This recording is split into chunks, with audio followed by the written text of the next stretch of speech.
SSC CGL 2024 की तैयारी करने से पहले आपको ये चीज़ ध्यान रखनी है कि भाई हर चैप्टर की वेटेज कितनी होती है। चैप्टर के अंदर अगर आपको वेटेज नहीं पता है तो आप बिल्कुल भी सही तरीके से तैयारी नहीं कर पाएंगे, क्योंकि आप देखिए कि हर सब्जेक्ट के अंदर जितने भी आपके चैप्टर बनते हैं, चाहे वो जीएस के हो, मैथ्स के हो, रीजनिंग के हो, इंग्लिश के हो, अगर यही नहीं पता कि किसकी ज़्यादा वेटेज है, मान लो कि मैथ्स के अंदर ज्योमेट्री की वेटेज सपोज कीजिए बहुत ज़्यादा है, और एग्जाम्पल के लिए मैं बता रहा हूं, और अलजेब्रा की मान लीजिए कि उसके क्वेश्चन आते ही ना हो, कभी कभी एक क्वेश्चन आ जाता हो, तो फिर आप जो है सारा दिन अलजेब्रा कर रहे हो, तो वो क्या हो जाएगा, आपका जो टाइम है ना गलत जगह पे लग रहा है। इसका मतलब है आप गलत जगह पे एनर्जी लगा रहे हैं। वो जो चीज डिसाइड करने का बात है ना, इसीलिए वो कहां से होती है, चैप्टर वाइज एनालिसिस से, वेटेज से होती है। तो ये जो वीडियो रहने वाली, जितने भी बिगिनर लोग हैं आप तैयारी कर रहे हैं, आपके लिए बेहद इंपॉर्टेंट रहने वाली है। और ये किसके ऊपर बेस्ड है, लेटेस्ट जो एसएससी सीजीएल 2023 का पेपर हुआ था उसके अंदर जिस हिसाब से क्वेश्चन पूछे गए, या मेंस में जिस हिसाब से क्वेश्चन पूछे जाते हैं, उसके हिसाब से हमने पूरी ओवरऑल एनालिसिस किया, और ये आपके लिए बेहद बेहद इंपॉर्टेंट होने वाली है, और आपकी तैयारी में चार चांद लगाकर ही रहेगी, और आपको पहली बार में सिलेक्शन दिला के रहेगी। तो आइए हम देखते हैं। अगर आपने हमारी स्ट्रेटेजी देखी होगी पूरी की पूरी 6 मंथ की, तो मैंने उसमें भी बताया था कि मैं वेटेज की एक अलग से बना दूंगा वीडियो, और ये बेहद इंपॉर्टेंट है। और अभी इसमें से एनालिसिस और क्रक्स क्या निकलेगा वो भी मैं आपको बताऊंगा। ऐसा नहीं कि सिर्फ बता के निकल गए, तो आपको खुद समझ में आएगा कि मैं सही ही बात कर रहा हूं। यहाँ पे आप देखिए कि अरिथमेटिक की सबसे पहले मैं मैथ्स की बात कर रहा हूँ। मैथ्स में अरिथमेटिक पोर्शन की बात करते हैं, तो परसेंटेज का अगर हर शिफ्ट में देखा जाए तो एक सवाल जरूर देखने को मिलता है, ऐसी रेशो का एक, प्रॉफिट लॉस का एक, और प्रॉफिट लॉस को लगा लो स्टार, क्योंकि इसके जो 2 स्टार लगा लीजिए, इसके सवाल के अंदर थोड़ी सी हार्डनेस लेवल भी होता है, तो आपको इसकी तैयारी थोड़ी सी बेहतर तरीके से करके चलना पड़ेगा। ठीक है भाई। इसके अलावा मिक्सचर के 0 से 1 सवाल, यानी कि बहुत ज्यादा सवाल इस पे नहीं आते हैं, तो इसके ऊपर बहुत ज्यादा टाइम इन्वेस्ट करने का सेंस नहीं बैठता है। ऐसी एसआईसीआई में आपको कभी कभी दिक्कत होती है, और एसआईसीआई कोई छोटा टॉपिक भी नहीं, लेकिन इसमें केवल एक ही सवाल आ रहा है, तो प्री के लिए आप चाहें तो इसको छोड़ सकते हैं, लेकिन मैं ये बोलता हूं कि अगर आपके पास 6 महीने हैं तो आप उसके अंदर तैयारी जरूर पूरी कीजिए, लेकिन समय इन टॉपिक्स को कम दीजिए। ठीक है। जिनको सबसे ज्यादा समय देना है उनको मैं डबल स्टार लगाता जाऊंगा, क्योंकि मैं टफनेस लेवल की भी बात करूंगा साथ में।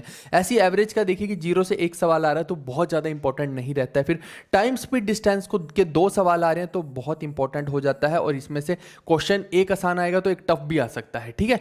ऐसे टाइम वर्क का देखिए, इस बार इन्होंने वेटेज चेंज कर दिया, इस बार टाइम वर्क भर भर के पूछा, 3-3 सवाल लगभग हर शिफ्ट से आ रहे थे, तो इसमें देखिए कि ऐसा हो सकता है कि एक सवाल आसान आ जाए, 2 मुश्किल आ जाए, या 2 आसान आ जाए, 1 मुश्किल आ जाए, तो वो वैरायटी बननी शुरू हो जाती है जब आपके सवालों का नंबर बढ़ जाता है। तो ठीक है। इसका मतलब है कि ये जो है, जितने भी मैं डबल स्टार लगा रहा हूं, इनको आपको थोड़ी डीप में पढ़ना है, इनके टफ क्वेश्चंस भी आपको प्रैक्टिस करने हैं। फिर नंबर सिस्टम के 1 से 2, तो नंबर सिस्टम का मैंने पहले भी आपको बताया कि ये जो पूछता है ना, यूजुअली ये फैक्टर्स के ऊपर पूछ लेगा, डिविजिबिलिटी के ऊपर सवाल पूछ लेगा, या फिर यूनिट डिजिट के ऊपर आपका सवाल पूछ लेगा। ये इस तरह के सवाल ज्यादा पूछता है नंबर सिस्टम के प्री के अंदर, तो वो आपको ज्यादा ध्यान रखना है। फिर सिंप्लीफिकेशन का एक ही आएगा क्वेश्चन, तो बहुत ज्यादा ऐसा नहीं कि हम इसी के ऊपर प्रैक्टिस करने लगे हुए। और डीआई का देखिए, पहले 5 सवाल आ जाते थे, फिर उसके बाद 4 हुए, फिर 3 हुए, अब ऐसा हाल हो गया कि किसी किसी शिफ्ट में पूरा डीआई आ जाता है, उसका एक ही सवाल, और वो भी आसान कर सकते हो, है ना। और किसी किसी शिफ्ट में 2 डीआई, मतलब 2 डीआई का मतलब है कि डीआई पूरा है लेकिन सवाल केवल 2। तो ये जो है, ये थोड़ा सा अनफेयर हो जाता है कि उसको डीआई को पूरा एनालाइज करो और फिर सवाल को करो, तो यानी डीआई की ओवरऑल वेटेज हमने देखा कि कम हुई है। अब देखिए, इसके बाद हम बात करते हैं एडवांस मैथ्स की। तो एडवांस मैथ्स के अंदर अगर देखते हैं तो ट्रिग्नोमेट्री जो है बेहद बेहद इंपॉर्टेंट है। आप देखिए कि ट्रिग्नोमेट्री में कुछ सवाल वैल्यू पुटिंग से हो जाते हैं, कुछ नहीं भी होते हैं, तो आपको ये डीप में करना है, क्योंकि हमेशा इसके जो क्वेश्चन है ज़्यादा आ रहे हैं। ऐसी अलजेब्रा को बहुत ज़्यादा डीप में करना है, और ज्योमेट्री को आप कर सकते हैं। इसके अलजेब्रा का भी देखिए, कभी 2 आ जाते हैं किसी शिफ्ट में, किसी शिफ्ट में 3 भी सवाल देखने जाते हैं, तो इस वजह से ट्रिग्नोमेट्री और अलजेब्रा पे तो आपका हाथ जो है बहुत तेज होना चाहिए है, इनके सवाल नहीं फंसने चाहिए। अब रही बात ज्योमेट्री मेंसुरेशन की, तो मेंसुरेशन के ऊपर आप बहुत ज्यादा फोकस मत कीजिएगा। मेंसुरेशन में नॉर्मल सवाल आज की डेट में पूछे जा रहे हैं कि एरिया कैसे निकालते हैं, वॉल्यूम कैसे निकालते हैं, तो बेसिक बेसिक चीजें आप पढ़ लीजिए, क्योंकि अदरवाइज फिर मेंसुरेशन इतना बड़ा है कि उस पर अननेसेसरी टाइम वेस्ट करने का कोई सेंस बैठता नहीं है। और ऐसे ही आप देखिए कि ज्योमेट्री में भी आपको थोड़ा सा सिलेक्टिव होना पड़ेगा, और ज्योमेट्री कोई छोटा पार्ट तो है नहीं।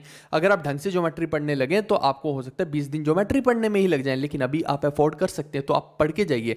अगर यही हमारे पास केवल 2 मंथ रह जाते हैं तो मैं आपको ये रिकमेंड करता कि ये दोनों चैप्टर को छोड़ दीजिए फिलहाल के लिए, क्योंकि आपको प्री तो क्वालिफाई करना है ना भाई, तो फिर 2 मंथ में ये दोनों टॉपिक को बिल्कुल टच नहीं करना चाहिए था। लेकिन अभी क्योंकि लगभग 6 मंथ के आसपास का टाइम तो आप मान के चलिए है, तो अभी आप इनको एक ब्रीफ में जा सकते हैं, देख सकते हैं। ठीक है। मैंने वेटेज बता दी है आपको, उस हिसाब से आप जा सकते हैं। कोऑर्डिनेट की बात करते हैं तो कोऑर्डिनेट से क्वेश्चन बिल्कुल भी आजकल नहीं आ रहा है। कभी आया तो वो 0 से 1 के बीच की ही वेटेज रहेगी, तो कभी आया तो एक आध आ जाएगा, तो वो आप वैसे भी देख के उसको कर सकते हैं। इसके बाद बात करते हैं, नेक्स्ट टॉपिक है हमारा इंग्लिश का। तो इंग्लिश के अंदर देखिए आपकी अलग अलग चैप्टर बनते हैं, सबके बारे में देखते हैं कि पैराजंबल्स देखिए 2 से 3, लेकिन इस बार हमने देखा कि 2023 के अंदर कुछ कुछ शिफ्ट्स के अंदर आपको 4-4, 5-5 पैराजंबल भी देखने को मिले हैं, और ये बहुत सारी शिफ्ट में ऐसा हुआ है। इसके अलावा ये तो एवरेज मैं बता रहा हूं है ना सभी शिफ्ट्स का। इसके अलावा आप देखिए कि इसमें क्या होता था कि 2 तो इजी दे देंगे और 2 डिफिकल्ट दे देंगे, जिनको आपको बहुत ज्यादा थोरो रीडिंग के बाद ही आप कर सकते हैं। यानी आपकी जो रीडिंग पार्ट है वो बहुत अच्छा होना चाहिए। तो आपको रिकमेंड करूंगा कि रीडिंग आप डेली कीजिए, 20 से 25 मिनट रीडिंग तो आप हमेशा कीजिए ही कीजिए अगर आप तैयारी करना चाहते हैं, नहीं तो आपकी तैयारी का कोई सेंस नहीं बैठेगा। और इसके अलावा ये जो पैराजंबल्स हैं, आप बैंक की कोई भी पुरानी किताब ले सकते हैं, उसके अंदर से भी कर सकते हैं अच्छे लेवल के पैराजंबल्स। फिर बात आती है एक्टिव पैसिव की, तो केवल एक क्वेश्चन है तो उतना इंपॉर्टेंट नहीं, लेकिन क्लोज टेस्ट जो है बहुत इंपॉर्टेंट हो जाता है। और क्लोज टेस्ट को भी मैं बोल रहा हूं कि बैंक की किसी किताब से आप तैयार जरूर कीजिएगा। रीजन बीइंग कि क्लोज टेस्ट के अंदर ऑप्शन जो अब आ रहे हैं वो बहुत ज्यादा पास पास आ रहे हैं, क्लोज आ रहे हैं, ठीक है। क्लोज टेस्ट में क्लोज ऑप्शन, तो वहां पे बच्चे को कंफ्यूजन पैदा हो जाता है। इसीलिए बोल रहा हूं थोड़ा बैंक लेवल की कर लेंगे तैयारी, तो आपको बिल्कुल भी कंफ्यूजन पैदा नहीं होगा। जी हां, प्री के अंदर ही ऐसी चीजें देखने को मिल रही हैं, लेवल रेज हुआ है इंग्लिश का भाई। फिर फिलअप से 1 से 2 सवाल आ रहा है, लेकिन अगर एरर की बात करते हैं, एरर डिटेक्शन और करेक्शन, तो टोटल अगर मान लिया जाए तो 4 से 5 सवाल देखने को मिले, तो इसका मतलब है ये बेहद इंपॉर्टेंट है और ये ग्रामर का पार्ट है। ग्रामर को आए बिना ये आएगा नहीं, तो सिंपल सी बात है। फिर इसके बाद इडियम फ्रेजेस का 1 या 2 क्वेश्चन आ रहा है, और ये आ रहे हैं आज की डेट में सेंटेंसेस के अंदर कि एक सेंटेंस दे दिया, डैश लगा के या तो दे देगा या उसके अंदर कोई स्टेटमेंट दे देगा और बताएगा कि बताओ इस इडियम का क्या मतलब है। सेंटेंस में इडियम का मतलब निकालना थोड़ा आसान हो जाता है, लेकिन कई बार डिफिकल्ट भी बना सकता है वो।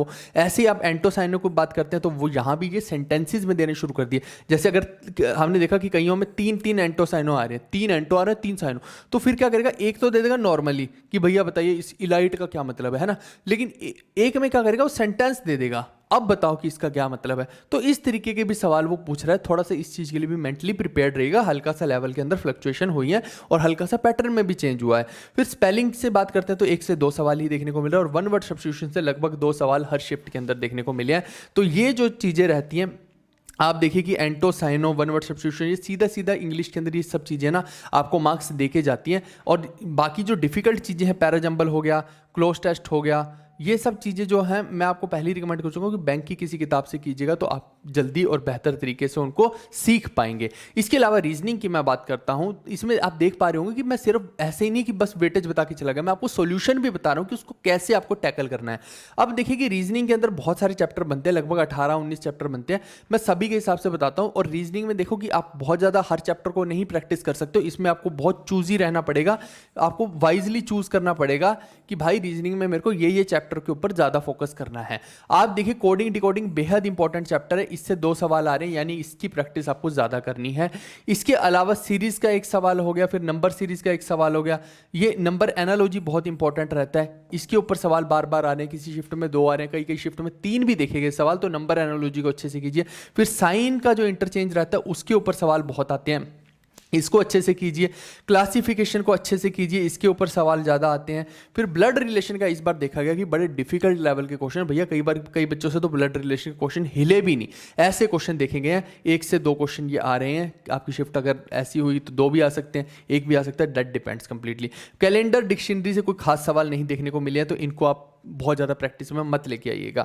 फिर अल्फ़ाबेटिकल सीरीज को इंपॉर्टेंट है, इससे 1 या 2 सवाल आपको देखने को मिलेंगे। सिलोजिज्म तो आसान ही होता है, तो वो तो मेरे को लगता है कि कोई बच्चा एक बार जिसने सिलोजिज्म सीख लिया दोबारा कभी देखता भी नहीं है सिलोजिज्म को, ठीक है। इसके अलावा हम बात करते हैं फिगर एनालॉजी की, तो ये इंपॉर्टेंट हो जाते हैं। जिन पे स्टार लगा रहा हूं उनकी प्रैक्टिस ज़्यादा करनी है भाई, क्योंकि उनकी वेटेज ज़्यादा है, ठीक है।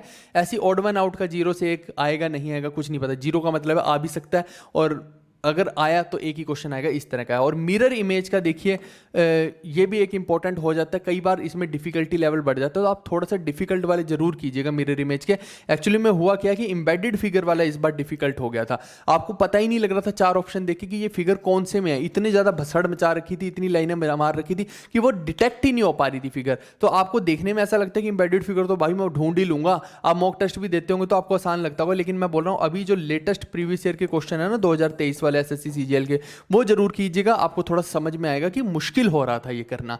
इसके अलावा replace the question mark, paper cutting और डाइस के क्वेश्चन, ये जो है इनकी वेटेज कम कम है। और पेपर फोल्डिंग वगैरह तो भाई एक नॉर्मल चीज़ है, इसको कोई सिखा थोड़ी सकता है कि पेपर को यहाँ से कट कर दिया तो खोल के कैसे बनेगा, अपनी कॉमन सेंस है भाई, ये कोई नहीं सिखा सकता ऐसी चीज़ें, ठीक है। तो ये जो है इसकी वेटेज है, जहाँ जहाँ मैंने स्टार मार्क किया है उनको आप थोड़ा सा बेहतर तरीके से कर लीजिएगा। ये देख लीजिए यहाँ भी मैंने स्टार मार्क कर दिया है। इसके आगे बढ़ते हैं। अब मैं जीएस जीके की बात करता हूं, तो इसके अंदर ये सेक्शन बहुत इंपॉर्टेंट है, क्योंकि यहाँ ही यही डिसाइडिंग फैक्टर होता है कि आपका सिलेक्शन होगा या नहीं होगा। आप देखिए कि करंट अफेयर के 4 से 5 क्वेश्चन पूछे गए, और करंट अफेयर ऐसा नहीं था कि 2023 के पूछ लिए गए। कमाल की बात है 2021, 22, 23 और कई बार तो वो 1900 के कुछ के भी पूछ रहा था कि भैया वहां पे किसको मिला ये नोबेल प्राइज, पता नहीं किस खुशी में वो पूछ रहा था, लेटेस्ट का पूछ लेता तो बात भी थी। तो इस वजह से इनकी जो वेटेज है बहुत ज़्यादा होती है, और एब्सर्ड क्वेश्चन भी करंट अफेयर में बहुत ज़्यादा देखने को मिले हमें। फिर इकोनॉमिक्स की बात करते हैं तो इसमें तो फिक्स 2 क्वेश्चन थे। हिस्ट्री के वेटेज बहुत ज़्यादा है कि 3 से 4 क्वेश्चन देखने को मिले, ठीक है, तो ये बहुत इंपॉर्टेंट है, इसको तो डबल स्टार मार्क कर लो। फिर ज्योग्राफी की वेटेज भी ज़्यादा है, 2 से 3 क्वेश्चन, इसको भी डबल स्टार मार्क कीजिए। और पॉलिटी में हमेशा फिक्स रहता है कि 2 सवाल ही आते हैं हमेशा पेपर में, ये लगभग हर शिफ्ट में ऐसे ही रहता है कि 2 सवाल इसके देखने को मिलते हैं। अब रही बात इन तीनों सेक्शंस की, तो टियर 1 के पर्सपेक्टिव से हमने देखा कि हमेशा वो केमिस्ट्री से ज्यादा पूछ रहा है, लेकिन जब टियर 2 की बात आती है ना, तो वो फिजिक्स से ज्यादा पूछ रहा है। टियर 2 में वो ज़्यादा वेटेज फिजिक्स को दे रहा है, लेकिन टियर 1 में वो केमिस्ट्री को दे रहा है। तो आप केमिस्ट्री को थोड़ा सा अच्छे से करके जाइएगा, और केमिस्ट्री के अलावा फिजिक्स में केवल चूज ही हो जाएगी, यूनिट्स एंड डायमेंशन कर ली, साइंटिफिक इंस्ट्रूमेंट कर लिए, है ना, इन्वेंटर्स वाला कर लिया, मतलब कुछ कुछ टॉपिक कर लिए, जो ज़्यादा डीप में नहीं जाना फिजिक्स में। और ऐसी बायो को आपको थोड़ा डीप करना पड़ेगा, बायो में आप ऊपर ऊपर से नहीं चलेगा, बायो को ढंग से आपको कायदे से करना पड़ेगा। फिर जब रही बात स्टैटिक की, तो स्टैटिक तो भाई इसके अंदर सबसे ज़्यादा इंपॉर्टेंट जो था ना, म्यूजिक और डांस, म्यूजिक और डांस और फेस्टिवल, इनकी भरमार देखने को हमें मिली है। मतलब ये तो तीनों जो टॉपिक है ना, इन्होंने धूम मचा रखी थी। ये 3 टॉपिक बार बार हर शिफ्ट में देखने को मिले। एक टॉपिक और था सेंसस, ये भी टॉपिक बहुत ज्यादा आया है। तो ये 4 टॉपिक लगभग आपको हर शिफ्ट में देखने को मिलेंगे। क्वेश्चन आपको यकीन नहीं होता, आप जाके पेपर लगाइए, आपको खुद समझ में आएगा। तो ये जो है ना स्टैटिक के पोर्शन में, और म्यूजिक कोई छोटा टॉपिक नहीं है। म्यूजिक के अंदर आपको इंस्ट्रूमेंट्स भी पूछ सकता है, किसने फाउंड किए, ये घराना के बारे में पूछ सकता है, ठीक है। ये जो मान लीजिए कि ये सितार वादक हैं तो कौन है, मतलब ये बंदा कौन सा इंस्ट्रूमेंट बजाता है, किसी भी तरीके से आ सकते हैं। फिर ऐसे डांस के अंदर देखिए, अच्छा एक और चीज़ उसने अलग तरीके से पूछी कि म्यूजिक के अंदर भाई की ये जो पर्सनैलिटी है इनको ये अवार्ड मिला है, तो बताओ कि ये कौन है। अब बताओ, सिर्फ अवार्ड वगैरह सुन के, पूरी डिपिक्शन सुन के आपको ये बताने कि ये आदमी है कौन, यानी सीधा नहीं पूछा कि कौन सा अवार्ड मिला है, सारी डिपिक्शन देके और आदमी का नाम पूछ लिया। तो यानी यहाँ पे जो पैटर्न क्वेश्चन पूछने का वो चेंज हुआ है। हम अपने जो वीडियो कोर्स और पीडीएफ कोर्स है उसके अंदर ये सब चीज़ें बदलाव में लेके आ रहे हैं धीरे धीरे, ताकि आपको ये सब चीज़ें पेपर से पहले मिल जाएं और आपका भला हो जाए, ठीक है। और कोई नहीं लेके आ पाएगा, कोई है ही नहीं मार्केट में अपनी टक्कर में, क्योंकि लोग जो है वो पुरानी पुरानी चीज़ें ही अभी दे रहे हैं। उनको यही नहीं समझ में आ रही कि भाई पैटर्न जब बदल रहा है चीज़ों, पैटर्न मतलब कि क्वेश्चन पूछने का पैटर्न एग्जामिनर का बदल रहा है, तो भाई अपने भेजे को भी तो थोड़ा सा अपग्रेड करो। वो कोई करना ही नहीं चाहता है, वही कचरा उठा उठा के बच्चे को, वही कचरा उठा उठा के बस वही कि ये डांस की स्टेट का है, इसी तरीके से पूछे जा रहे हैं, जबकि वो उसका पूछने का स्टाइल ही अलग हो गया। तो ऐसे नहीं होता है ना यार कि आप सेम उठा उठा के वही चीज़ें देते रहो, ठीक है भाई। तो ये जो होगी पूरी की पूरी जीएस जीके की वेटेज हो गई है। ये जो सारे के सारे टॉपिक है, और करंट अफेयर भी इंपॉर्टेंट हो जाता है, लेकिन उसमें कुछ कुछ क्वेश्चन एब्सर्ड भी आए हैं, तो आप उसका कुछ नहीं कर सकते एब्सर्ड क्वेश्चंस का। तो कहने का मतलब है कि ये जो 3-4 टॉपिक है ना, ये 3 टॉपिक ये सबसे ज़्यादा इंपॉर्टेंट है। इनको तो भैया ऐसे चार्ट डालो कि इनसे सवाल आए, कोई 100 के उठे ना, तो आप ये ठा करके बताओ कि इसका तो भैया ये अमेंडमेंट थी, इसका तो ये आर्टिकल था, ऐसे बताना चाहिए, ठीक है भाई। और ये देखिए कि ये पूरी की पूरी आपका पता होना चाहिए कि इस तरह का आपका पैटर्न आता है। टियर 1 के अंदर 1 घंटा आपको मिलता है, तो ये जो है इस तरह से नंबर ऑफ क्वेश्चन 25-25 रहते हैं, मार्क्स 50-50 रहते हैं। तो आपको डिसाइड करना है भाई कि आप किस सब्जेक्ट में कितने मार्क्स लेके आ सकते हैं। अगर आप 40 यहाँ पे ले आए, है ना, और ऐसी इंग्लिश में देखिए आपके 40 आ रहे हैं, और जनरल इंटेलिजेंस में भी 40 आ रहे हैं, तो आप देखेंगे कि टोटल कितने बनते हैं, ये केवल और केवल 120 बनते हैं, यानी और 120 में कुछ होने नहीं वाला है। मैंने आपको पहले भी बताया था लगभग आपको 135 प्लस का ही टारगेट रखना है, कोशिश तो करो 140 तक तो नंबर आए। तो वो नंबर कहाँ से आएंगे, अगर यहाँ 120 ही बन पाए कट कुटा के, हो सकता है आपके अच्छे नंबर किसी में आ जाए, मैथ्स में क्या आप तो फुल आ जाए आपके, है ना, ऐसे रीजनिंग में भी हो सकता है, बट ये एक वो है ना हो सकता वाली पॉसिबिलिटी। तो वो जो आपका कंपनसेशन होने वाला है, अगर इसके अंदर 20 नंबर और चाहिए तो वो 20 नंबर जनरल अवेयरनेस से ही आएंगे दोस्त, और कहीं से नहीं आ सकता। अगर बाकी सेक्शंस में गड़बड़ हुई तो उसको संभालने वाला केवल और केवल जनरल अवेयरनेस ही रहता है, नहीं तो फिर प्री भी क्वालिफाई नहीं होगा, ऐसा हाल हो जाएगा। और जनरल अवेयरनेस को अब आपको पूरा फुल वेटेज देना पड़ेगा, क्योंकि आप देखिए कि पहले टीयर 2 के अंदर मैथ्स ही होता था या इंग्लिश ही होती थी, अब देखिए कि जनरल अवेयरनेस भी टीयर 2 के अंदर आ रहा है, और टीयर 2 डिसाइडिंग फैक्टर है, तो आपको इसको मैथ्स की तरह ही पढ़ना पड़ेगा। मैथ्स की तो वैसे भी वेटेज देखिए कि 30 क्वेश्चन ही कर दिए हैं, पहले 100 आया करते थे टीयर 2 में, तो यानी वेटेज तो मैथ्स की बिल्कुल कम कर दी गई है। तो अल्टीमेटली जो वेटेज टीयर 2 के अंदर बढ़ाई गई, मैं टीयर 1 वालों को ये बता रहा हूं कि अल्टीमेटली टीयर 2 में इसकी वेटेजेस बढ़ा दी गई हैं, तो वहां जनरल अवेयरनेस की वेटेज बढ़ी, जो कि था ही नहीं टीयर 2 में पहले। इस वजह से आपको बोल रहा हूं इसको कायदे से ढंग से पढ़ना पड़ेगा, पहले दिन से पढ़ना पड़ेगा, और पूरा टाइम देना पड़ेगा, इज्जत देनी पड़ेगी, तब जाके बात बनेगी। इसके अलावा मैं आपको बता दूं, अगर आप हमारा पूरा का पूरा वीडियो कोर्स लेना चाहते हैं, जिसके अंदर हमने 100 से भी ज्यादा स्टैटिक के टॉपिक, आप देखिए स्टैटिक की कितनी वेटेज है, 100 से भी ज्यादा स्टैटिक के टॉपिक हम उसमें कवर करने वाले हैं। आप पहले दिन लेंगे तो 30 से भी ऊपर टॉपिक तो आपको अभी मिल जाएंगे उसके अंदर, जैसे ही आप इस बैच को खरीदते हैं तो। और ये धीरे धीरे करके हम अगले 2 से 3 महीने में सारे के सारे कवर कर देंगे, 100 से भी ज़्यादा टॉपिक अपडेशन के साथ। इसके अलावा ये ऐप आप कैसे डाउनलोड कर सकते हैं, या तो आप प्ले स्टोर पे जाके सर्च कर लीजिए और डाउनलोड कर लीजिए, या फिर डिस्क्रिप्शन में मैंने लिंक दिया है ऐप का डिस्क्रिप्शन में, वहाँ पर जाके इसको डाउनलोड कीजिए लिंक पे जाके। ये जीवी कक्षा नाम की ऐप अब आपके फ़ोन्स में हमेशा रहने वाली है, ये डिलीट नहीं होने वाली जब तक कि आपका सिलेक्शन नहीं हो जाता। ठीक है दोस्त, अब आप जैसी ऐप को खोलेंगे, रजिस्टर करेंगे, तो आपको इस तरह का एक पैनल देखने को मिलेगा। ये जो है ये हमारा जो है 2024 का बैच है सीजीएल का प्री प्लस मेंस का, जिसके अंदर हमने बिगेस्ट ऑफर अनाउंस कर रखा है। इसको यहीं पे क्लिक करके आप ले सकते हैं। कैसे इसके अंदर मिल क्या रहा है आप देखिए, 100 तो आपको मिल रहे हैं, सबसे ज्यादा इंपॉर्टेंट 100 प्लस तो मिल रहे हैं स्टैटिक के टॉपिक, जो कि कोई भी टीचर नहीं करवाता है, इतना ना कोई करवा सकता है। इसके अलावा 200 से ज्यादा वीडियोस मिल रही हैं इसके अंदर, है ना, स्टैटिक की वीडियोस भी हम प्रोवाइड कर रहे हैं दोनों लैंग्वेज में, हिंदी इंग्लिश में। बस इसमें जो पीपीटी है ना हमारी, वो इंग्लिश में रहती है, जो मैं पढ़ाता हूं, और इसमें सारे सब्जेक्ट मैं ही पढ़ाता हूं। केवल जो निमोनिक्स का पार्ट है वो आशीष सर करवाते हैं, बाकी जितने भी मेन चीजें हैं वो मैं खुद करवाता हूं, है ना, साइंस बैकग्राउंड है मेरी, तो मैं खुद सारी की सारी चीजें करवाता हूं। इसमें कलरफुल नोट्स आपको प्रोवाइड होते हैं, एक्सपेक्टेड एमसीक्यू प्रोवाइड होते हैं, अपडेटेड पीडीएफ मिलती है, स्पेशल टेलीग्राम ग्रुप मिलता है, एक चैट बॉक्स मिलता है जहां पे आप आपस में चैट कर सकते हैं। आप मेरे को पर्सनली कोई मैसेज करेंगे, मैं उसका भी रिप्लाई करूंगा।